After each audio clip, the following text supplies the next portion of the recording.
Going. You run us through the 2-point conversion, and it seemed like maybe there was a little confusion on that play.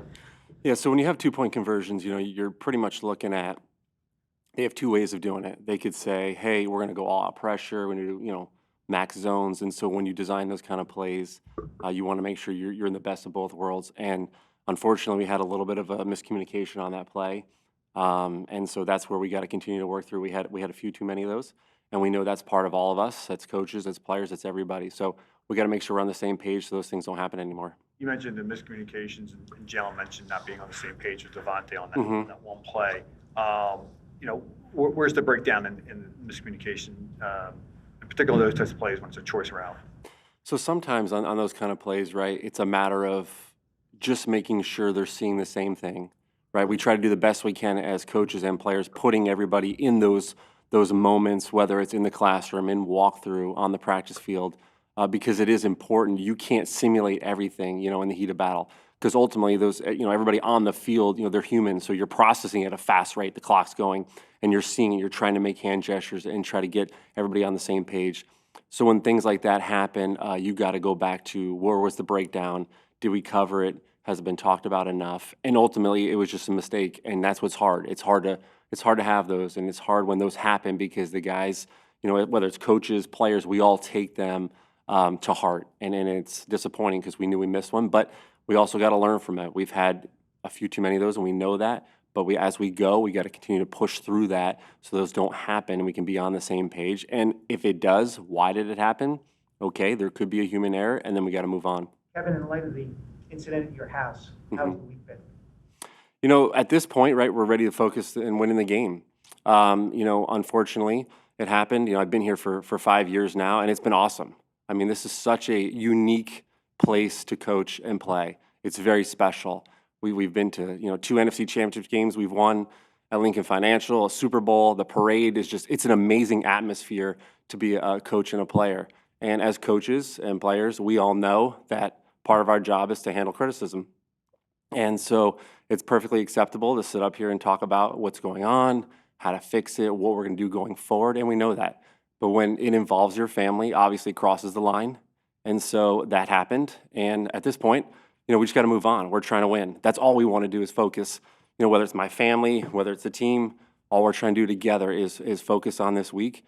We've got a long week, which has been good to have an extra day of preparation and go out to LA and beat the Chargers. Being in that chair, how have you learned to deal with the criticism that comes with it? When you first start coaching, it's always there, right? And as you start to develop your career and you move up and you move up and you move up, you got to learn from people. Nick does a great job with all of us as coaches, just preparing us for these kind of moments and different mentors you have. And so, the pressure's there, but we all accept it because we ultimately want to be at the highest part of our coaching career and continue to working through that. And this is part of it. It's a challenge, but it makes it fun. And when you look back on it, you hope that you have more good than bad memories. And when you go through the process like this, it defines you as a person in your career, but not as an individual, not as your family. So I think when you look at the big picture, it's just a piece of who we all are as coaches, who I am, who my family is. And ultimately, it's fun. It's a great career that we're in. We get to do something that very few people get to do. I mean, we're one of 32. I am, Nick is, we all are. So in the world, and when you look at it that way, we're very fortunate, and it's exciting. There's nothing better than winning a game in our stadium. There's nothing better than going on the road, winning a game in front of all these Eagle fans. And so it's very unique and it's fun. In terms of the offense, Nick was saying that you evaluate everything. Mhm. It's every area that we need to improve on. But what was, over the weekend, what was your role in evaluating everything? And, just in terms of what to improve on in every area, what hasn't worked that you thought would? So really, we've had a couple of these little mini buy things now, and I think I talked about this before. We've done a good job, and Nick's obviously heavily involved, and he's been every year of just self-evaluating and seeing what trends are, where we're at with things, what we need to improve on, whether it's coaches, players, scheme, every little detail like that. So I think these are good assessments for us to work through, and we're all involved, and that's what's kind of cool. He's not just somebody that says, this is what I want, this is how it has to be done. It's all of us, together working through this as an offensive staff, with him, and every coach has a big role in it. And so when you process through information, you've got to decide, is this something that is, a schematic issue? Is it a execution issue? What is it? And then what are we doing well? And then what do we have coming up down the line, whether it's defensive schematic issues or things we know that we need to improve upon. So it's a lot of stuff. It's a lot of information, but I think it was very beneficial to go through that the last couple of days. And you have to be honest with yourself. You can't just be like, well, we could have did this if this would have happened. Well, that's not how it works. So we want to fix it, and we're trying to fix it, and that's what's encouraging, that we found good ways. The other side of that coin. Quick on that. Go ahead. You mentioned the full staff. Mhm. Obviously, we talked to you and Nick a lot of times for Yep. a reason, but, what is the collaboration like with the full staff? Like, how do you utilize them? Where do they fit in kind of their roles in leading up to the game? So really, everybody, just in general, we meet a lot together as an offensive staff. We were just up in there right now going through, protection meetings and things like that. So it's important to do everything together so that we're all on the same page. And everybody has a voice. There's really not one person that you can say that can't contribute in any conversation. And that's what's important to having a good staff.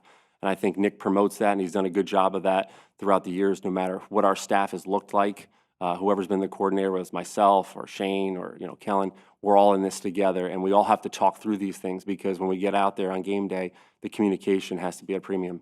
The other side of that coin of having that extra time has been the short weeks, which Correct. have not been as successful. Is there any theme that you guys have seen with that? Not so much, because previously we've been pretty good in those spots. So I wouldn't say that's been anything. We have not changed, as far as how we've done things with the scheduling and the walkthroughs and the reps and the installations. And that's something we're going to continue to evaluate, because we have obviously another one the following week when we get the Raiders. So there hasn't been anything specific that's come up. When it comes to the play, What does it mean to you when, Nick repeatedly says, you're gonna stay the play call, that he has your back, basically? I mean, how important is that for you to hear?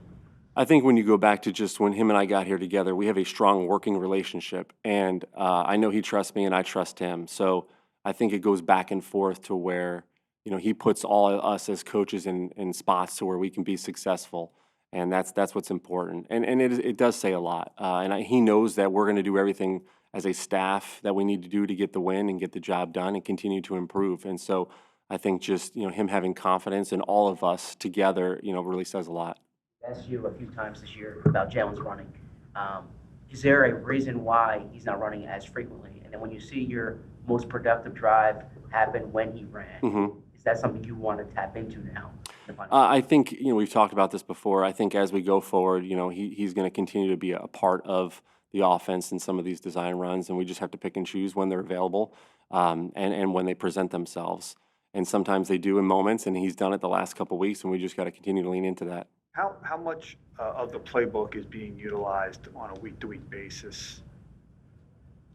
As far as the overall playbook, I think when you look at it, there's certain things that we generally like to do from week to week, and there's other ways we're trying to find new things to try to help create explosives or do different things. So I think when you look at the overall game plan, depending on what the defense presents and depending on what we think we can put in that amount of time, it varies. The call sheet obviously throughout the years has kind of been similar as far as the volume numbers, and it just depends on whether or not it materializes in the game.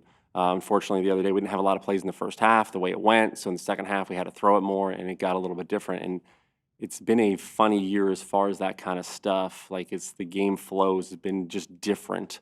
We haven't been in a lot of normal flows, only a few times, like the Giants game, the Vikings, where we've had a consistent flow where plays are just kind of coming off the call sheet. And how much are the fact that certain concepts, obviously the crossing routes, digs, stuff that haven't been as prevalent, is that related to Jalen and what he's comfortable doing, or what you guys think that he is best at doing? I think if it presents itself that week, we usually have it in, and it's just whether or not we get to it in the game. What kind of adjustments have you seen from defenses recently when it comes to the QB sneak? So there's not like a huge thing that's going on. We've kind of tinkered with different things, and we will continue to kind of explore and experiment with different ways to get that done. Sometimes it's just luck of the draw. The other day was just unfortunate that the ball popped out. We've gotten pretty good movement in the last couple weeks on it. We just got to continue to work through it. Nick, has said you're still calling plays. In terms of the way that you approach that role and in the game planning of it, any of the responsibilities that you do or maybe delegate, have you changed any of those things? No, I'm still calling the plays. Kevin, thought too. The incident, did it leave you shaken? So, I mean, if it was my house and my family, I'd be scared, I'd be angry, and I would take measures to make sure it doesn't happen again. Were you scared? Were you angry? And have you taken measures to make sure it doesn't happen again? When you talk about what had happened, I mean, ultimately, like you said, you want to be able to separate your job from your family. And, we talked about it before, I said it before, that line was crossed, and it was an unfortunate incident, and that's the part of it that happened. And, us as a family, we know we got to stick together. And to be honest, there's a lot of great people in the community. I have great neighbors. There's so many people that have reached out to my wife and I and our family. And so, it's not anything or one specific person. It happened, and we just got to move on from it at this point. You're not uncomfortable being there. You're not uncomfortable, being in that neighborhood. You're not uncomfortable with sort of continuing things as they are. I mean, no, we've had a great experience here, and that's what kind of I was alluding to earlier. We've had a great experience here in Philadelphia, and it's a very special, unique place, to work. And I look forward to, all the more games we have and finishing strong in the season. Some have suggested maybe there would be some benefit to you moving up to the booth to call plays. Do you see any validity in that, or why is it still beneficial to be on the field? Yeah, I think the communication with the players is important. Since I've been here in 21, I've been on the field every time. And I think there's a lot of communication with players, coaches on the field, making sure adjustments are done correctly. Conversations I have with Jalen, with the O-line, with the receivers that are very important. And I've been on the field for a long, long time. I don't think I've been in the box since like maybe 2011 as a coach. So it's been a while. And I think just the relationship I have with the guys and the communication has been good. And we just got to continue to improve in other areas, and we'll be all right. All right. Thanks, Thanks, guys. Thank you.